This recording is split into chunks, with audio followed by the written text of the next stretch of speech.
Hey guys, and welcome to this week's episode of Urban Shamanism with Steffi Funk, where I give you the sacred tools for an exceptional life in the concrete jungle. So this week we're continuing our discussion about the medicine wheel. And the medicine wheel, if you recall from last week's video, is a sacred manifestation map that allows you to effortlessly birth the desires of your heart. And this is so special to me because this is the exact tool that I use to birth my divine purpose in the world. But you can use it on anything you want to create or manifest. And so one thing I want to note is if you did miss last week's video about the East, which is the starting point of the medicine wheel, you definitely want to go back and watch that. So if you can't find it, comment below and I'll be sure to get you that link. So here, as a little reminder, last week I gave you access to this awesome printable cheat sheet, which is the medicine wheel. So if you missed it, I've included it again below. It's a free bonus that you get as a thank you for watching this video, and it will totally help put the medicine wheel into context so that it can work for you in your life. So I'm going to show it to you just a little bit closer here. So last week we started in the East, which is the void. And if you recall, you start in the East and then you move into the South, the West, and the North. And do you see that action actually doesn't come until the North? It is the very last thing that you do. So all of this groundwork gets set so that when you get into action with your manifestation in the North, that manifestation is effortless. It's effortless action versus struggle. Okay, so all too often we try to bypass all of this other stuff that needs to happen before we get into action around the things we want. And when we do that, we end up struggling instead of feeling effortless. So if you're ever in something you've created and you're like, this feels like a struggle, all you need to do is go back in the medicine wheel to see where you lost your footing and went into the negative pole. So for example, maybe you find out, oh, I went into the negative pole in the South. I just need to go back there, get into the positive pole, and then come back into my action, and then it will feel effortless. So this will make more sense here in just a second, but if you remember, I'm walking you through how I used the medicine wheel to birth my divine purpose, but I want you to think of anything you want to create in your life and you can put it through this structure. So last week we talked about the East, and I told you what I did in the East when I was in the great unknown space of not knowing at all what I wanted to do and getting into peace instead of chaos. Well, now we're moving into the South. And this whole half of the medicine wheel, by the way, is feminine, okay? So feminine, when we think of divine feminine, what's that about? That's all about being, receiving, havingness, receptivity, right? It's calling in, it's just like from a state of being, you're calling in to you so that when you get into the masculine states of doing, you are powerful, you are integrated, and you are ready to move forward.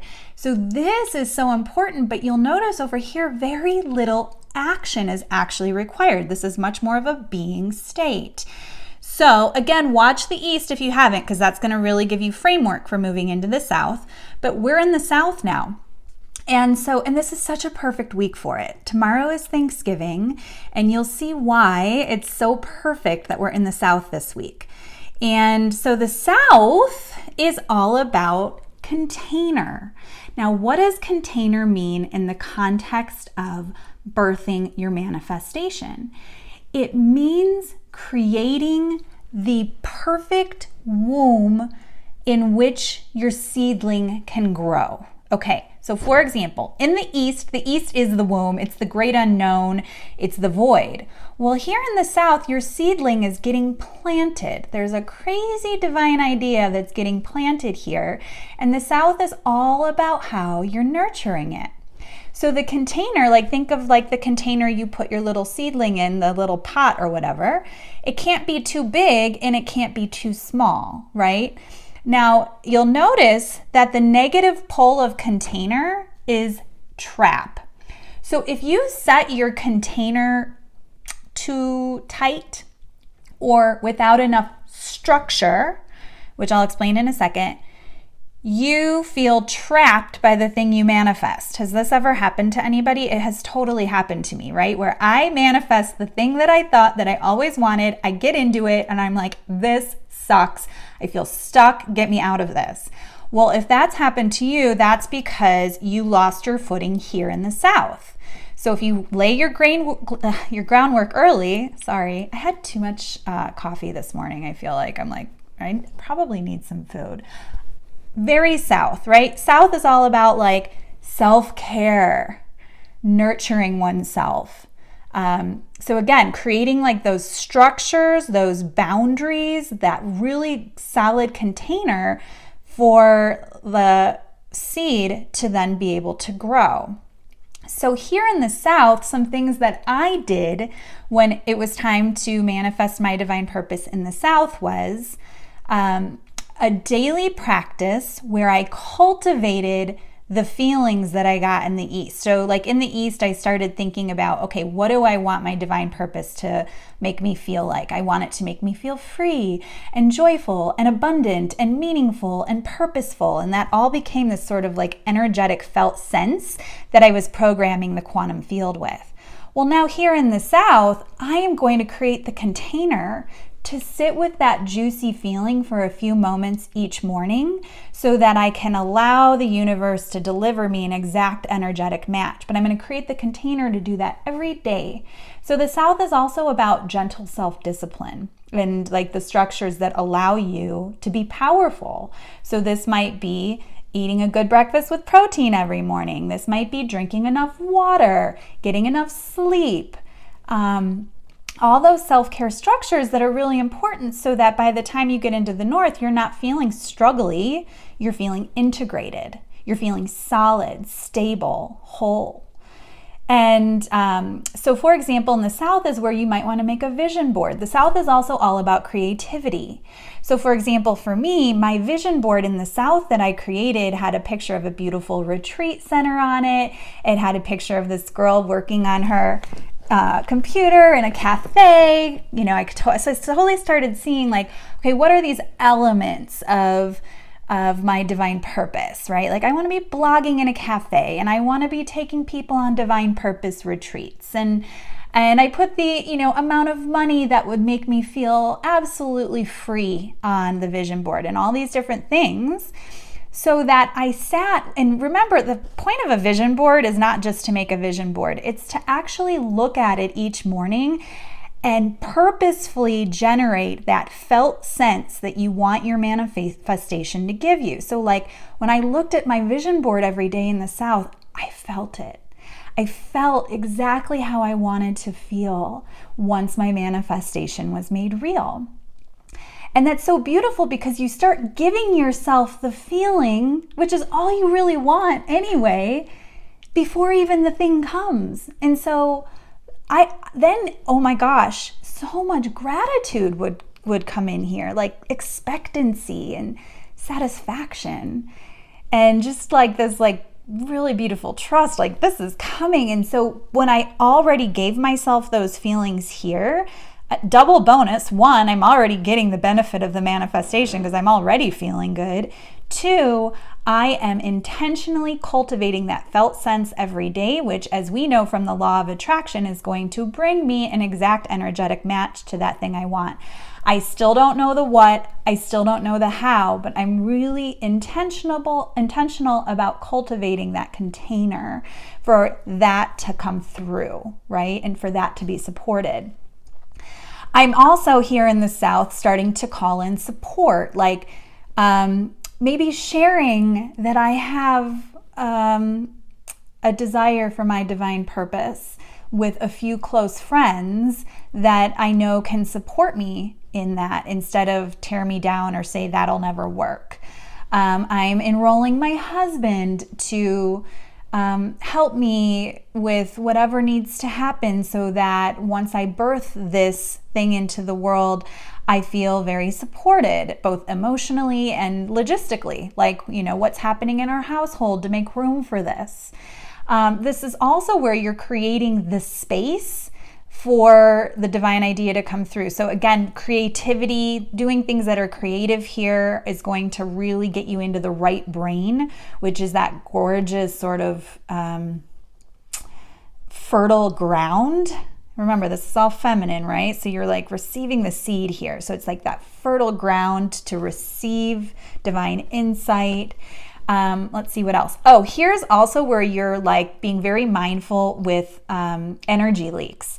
So if you here are saying yes to things you really want to say no to, and your energy is super scattered and all over the place, you've got holes in your container for your seedling, and it's not going to grow the same way. So you're going to patch up any energy leaks here.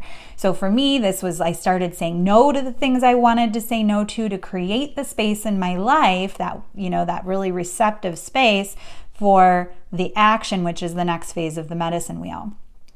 So you can see the positive pole of the South is all about support, calling in support. It's all about, like I said, receptivity, havingness, beingness, being that divine, powerful energy, that feminine energy that's calling things in so that we are now primed to move into more of the active states here.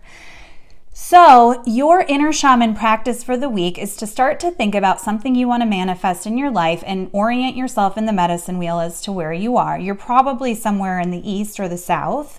And if you're in the south, start to think about what containers you can create that will draw really good boundaries for the thing of your desire to birth in a way that feels effortless instead of struggly.